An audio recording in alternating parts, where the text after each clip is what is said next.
শামসুদ্দিন চৌধুরী মানিককে গুলশান থানার মামলায় ৭ দিন রিমান্ড চাওয়া হয়েছে। তো হয়ে ২ দিন রিমান্ড মঞ্জুর করেছিলেন। আমাদের অনেকগুলি ভিভিআইপি আসামিদেরকে আজকে বিজ্ঞ আদালতে আনা হয়েছে।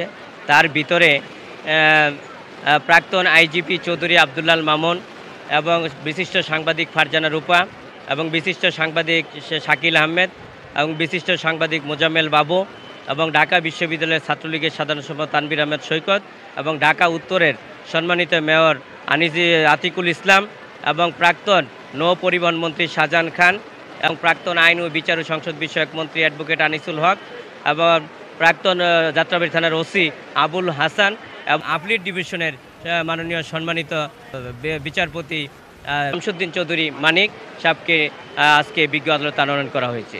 প্রত্যেককেই বিভিন্ন থানার হত্যা মামলা এবং হত্যা প্রচেষ্টা মামলায় তাদেরকে শুনানি দেখানো হয়েছে এবং যে শামসুদ্দিন চৌধুরী মানিককে গুলশান থানার মামলায় ৭ দিন রিমান্ড চাওয়া হয়েছে। আমরা বলেছি যে শামসুদ্দিন চৌধুরী মানিক উনি একজন বীর মুক্তিযোদ্ধা, দেশের জন্য জাতির জন্য উনি যুদ্ধ করে গিয়েছিলেন। পরবর্তীতে উনি মহামান্য হাইকোর্টের ডিভিশনের বিচারপতি হিসেবে দায়িত্ব পালন করেছেন। সর্বশেষ উনি আপিল ডিভিশনের দায়িত্ব পালন করেছেন। যেখানেই দায়িত্ব পালন করেছেন অত্যন্ত সততা, দক্ষতার নিষ্ঠা ও দক্ষতার সাথে দায়িত্ব পালন করেছেন। আপনারা জানেন যে বাংলাদেশে মহামান্য হাইকোর্টে যে আলোচিত জাজমেন্টগুলো হয়েছে সব এই শামসুদ্দিন চৌধুরী মানিকের হাত ধরেই সেটা হয়েছে। আমরা বিজ্ঞ আদালতে সেই কথাগুলো বলেছি। বিজ্ঞ আদালত অত্যন্ত ধৈর্য ও মনোযোগ সহকারে আমাদের বক্তব্যগুলো নিয়েছেন।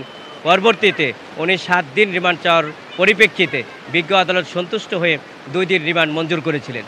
আমরা মনে করেছি যে বিজ্ঞ আদালত যে আদেশ দিয়েছেন আদেশে আমরা বিক্ষুব্ধ হয়েছি। আমরা এই রায় বা অর্ডারের এগেইনস্টে আমরা উচ্চ আদালতে যাব।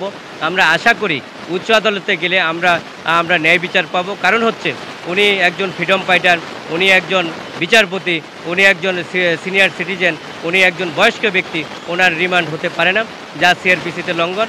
এবং আপিল ডিভিশনের যে জাজমেন্ট রয়েছে যে কাকে রিমান্ড নেওয়া যেতে পারে, কাকে রিমান্ড থেকে বিরত রাখা যায়, সেই সমস্ত উপাদানগুলি সম্পূর্ণভাবে বাইলট হয়েছে বলে আমি একজন আইনের ছাত্র হিসেবে, আইনজীবী হিসেবে আমি মনে করি।